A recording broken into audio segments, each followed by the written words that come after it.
Bayangkan, sebuah mobil kecil pemberani yang ukurannya tak jauh lebih besar dari kotak sepatu menjadi ikon global. Mobil ini adalah Mini Cooper, sebuah kendaraan yang telah menembus batasan dan mengubah cara kita memandang mobil kecil. Sebuah simbol revolusi tentang melakukan lebih banyak hal dengan sumber daya yang lebih sedikit. Mini Cooper bukan hanya sekadar mobil, tetapi juga sebuah pernyataan tentang efisiensi dan inovasi. Di era 1960-an, ketika mobil besar mendominasi jalanan, Mini Cooper hadir dengan desain kompak yang revolusioner. Namun, beberapa dekade kemudian, mobil yang sama ini berada di ambang kepunahan. Banyak Mini Cooper yang terlantar di tempat pembuangan atau dijual di dealer mobil bekas. Seiring berjalannya waktu, tantangan ekonomi dan perubahan selera konsumen membuat Mini Cooper hampir dilupakan. Kisah Mini, teman-teman, adalah seperti roller coaster di dunia otomotif, penuh dengan lika-liku dan tentu saja dibumbui dengan keunikan khas Inggris. Dari balapan yang mendebarkan hingga jalanan berliku di pedesaan Inggris, Mini Cooper selalu menunjukkan performa yang luar biasa. Ini adalah kisah tentang rekayasa yang cerdas, tentang memenangkan kompetisi melawan segala rintangan, dan tentang merebut hati jutaan orang. Mini Cooper telah memenangkan berbagai kompetisi balap, termasuk rally Monte Carlo yang terkenal, membuktikan bahwa ukuran bukanlah segalanya. Tapi ini juga kisah tentang tantangan, tentang hampir punah, dan tentang kebangkitan dramatis yang mengukuhkan tempatnya dalam sejarah otomotif. Dengan upaya restorasi dan inovasi modern, Mini Cooper kembali bangkit dan menjadi favorit di pameran mobil dan di jalur produksi. Jadi bersiaplah, para pecinta otomotif, saat kita menjelajahi dunia Mini yang menakjubkan, sebuah mobil yang membuktikan bahwa terkadang hal terbaik datang dalam kemasan kecil. Tahun 1956, krisis Suez, penjatahan bensin, Inggris membutuhkan pahlawan. Muncullah Alec Issigonis, seorang insinyur jenius dengan visi mobil kecil dan hemat bahan bakar yang dapat menampung 4 orang dewasa dengan nyaman. Maka lahirlah Mini, sebuah gebrakan radikal dari mobil-mobil rakus bensin pada zaman itu. Mesin melintang? Ada. Roda mungil? Ada. Ruang interior yang lebih luas dari yang seharusnya? Ada dong. Mini adalah mahakarya dalam hal desain, sebuah bukti kepiawaian Issigonis. Kalian mungkin berpikir bahwa mobil serevolusioner Mini akan disambut dengan tangan terbuka. Mobil ini, dengan desainnya yang unik dan inovatif, tampak seperti jawaban sempurna untuk kebutuhan mobilitas masyarakat modern. Ternyata tidak. Reaksi awal masyarakat beragam, bahkan cenderung negatif. Banyak yang merasa ragu dan skeptis terhadap konsep mobil kecil ini. Orang-orang tidak habis pikir dengan desainnya yang tidak konvensional. Terlalu kecil, ejek mereka, terlalu aneh. Mereka bertanya-tanya bagaimana mobil sekecil itu bisa memenuhi kebutuhan sehari-hari. Tapi Issigonis dan timnya di British Motor Corporation tahu mereka telah menciptakan sesuatu yang istimewa. Mereka percaya pada visi mereka dan terus bekerja keras untuk menyempurnakan desain Mini. Dan mereka benar. Publik segera jatuh hati pada pesona Mini. Setelah mencoba dan merasakan sendiri, banyak yang berubah pikiran dan mulai mengapresiasi keunikan mobil ini. Harganya murah, irit bahan bakar, dan yang mengejutkan, ruang interiornya luas. Mini menawarkan solusi praktis dan ekonomis yang tidak dimiliki mobil lain pada masanya.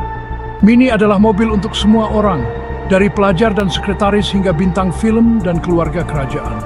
Mobil ini berhasil menarik perhatian berbagai kalangan, dari yang muda hingga yang tua. Mini adalah ikon yang melampaui batas kelas sosial, simbol kepiawaian Inggris, dan bukti kekuatan berpikir out of the box. Mobil ini tidak hanya menjadi alat transportasi, tetapi juga simbol gaya hidup dan inovasi. Mini juga sering muncul dalam berbagai referensi budaya, dari film hingga iklan, menegaskan statusnya sebagai ikon yang tak lekang oleh waktu. Mobil ini terus menginspirasi generasi baru dengan desainnya yang revolusioner dan semangat inovatifnya. Tapi Mini tidak puas hanya menjadi mobil kota. Mobil ini dirancang untuk menaklukkan jalanan kota dengan gaya dan efisiensi, tetapi ambisinya jauh melampaui itu. Oh tidak, mobil kecil ini punya ambisi yang lebih besar, ambisi balap. Mini Cooper tidak hanya ingin menjadi mobil yang praktis, tetapi juga ingin menunjukkan kemampuannya di lintasan balap. Masuklah John Cooper, pemilik tim Formula 1 legendaris, yang melihat potensi besar Mini di lintasan balap. John Cooper adalah seorang visioner yang percaya bahwa mobil kecil ini bisa menjadi juara. Dengan sentuhan ajaib Cooper, lahirlah Mini Cooper. Cooper mengubah Mini menjadi mesin balap yang tangguh dengan modifikasi yang cermat dan inovatif. Mesin yang lebih bertenaga? Ada. Suspensi yang ditingkatkan? Ada. Setiap detail diperhatikan untuk memastikan Mini Cooper bisa bersaing dengan mobil-mobil yang lebih besar dan lebih kuat. Kiprah balap yang akan membuat Enzo Ferrari menangis? Tentu saja, Mini Cooper membuktikan bahwa ukuran bukanlah segalanya di dunia balap. Mini Cooper mendominasi rally di tahun 1960-an, memenangkan Rally Monte Carlo yang bergengsi sebanyak 3 kali. Ini adalah pencapaian luar biasa untuk mobil sekecil itu. Mini Cooper menjadi raksasa pembunuh, Daud di antara para Goliat, membuktikan bahwa kekuatan bukanlah segalanya. Tahun 1960-an, The Beatles, Rock Mini, dan Mini Cooper, mobil yang mendefinisikan kata keren di era swinging 60s. Semua orang yang ingin dianggap keren mengendarai Mini. Dari bintang film seperti Peter Sellers dan Steve McQueen, hingga ikon fashion seperti Twiggy dan Mary Quant, Mini adalah aksesori wajib. Mini bukan hanya sekadar mobil, Mini adalah pernyataan. Simbol pemberontakan kaum muda, individualitas, generasi yang berani tampil beda. Tapi seperti semua hal baik, masa keemasan Mini tidak dapat bertahan selamanya. Tahun 1970-an membawa tantangan baru, krisis minyak, peraturan keselamatan yang lebih ketat, dan persaingan yang meningkat dari produsen mobil Jepang. Mini, yang dulunya berada di garis depan inovasi, mulai menunjukkan usianya. Desainnya yang sebagian besar tidak berubah sejak awal, mulai ketinggalan zaman.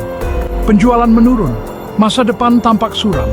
Mini yang dulu perkasa terancam menjadi barang usang masa lalu. Pada akhir 1990-an, nasib Mini berada di ujung tanduk. British Leyland, perusahaan pemilik Mini, kesulitan untuk bertahan. Muncullah BMW, raksasa otomotif Jerman, dengan langkah yang mengejutkan.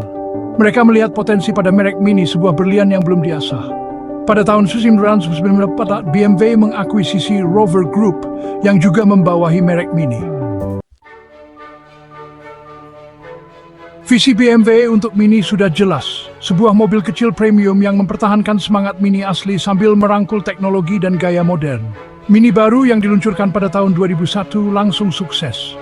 Lebih besar, lebih bertenaga, dan lebih modern dari pendahulunya, tetapi tetap mempertahankan DNA Mini yang ikonik. Tapi reinkarnasi modern ini ada harganya. Secara harfiah, Mini modern memang tidak murah. Mini modern dikemas dengan teknologi mesin berkualitas tinggi. Dari awal mulanya yang sederhana sebagai solusi hemat bahan bakar hingga menjadi ikon global, Mini telah melalui perjalanan panjang.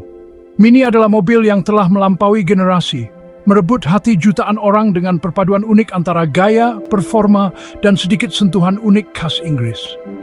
Kisah Mini adalah bukti kekuatan inovasi, pentingnya untuk tetap setia pada akarnya, dan daya tarik abadi dari sebuah mobil yang kecil dalam ukuran tetapi besar dalam kepribadian. Sebuah kisah yang terus menginspirasi dan membangkitkan semangat, membuktikan bahwa terkadang hal terbaik mendatang dalam kemasan kecil.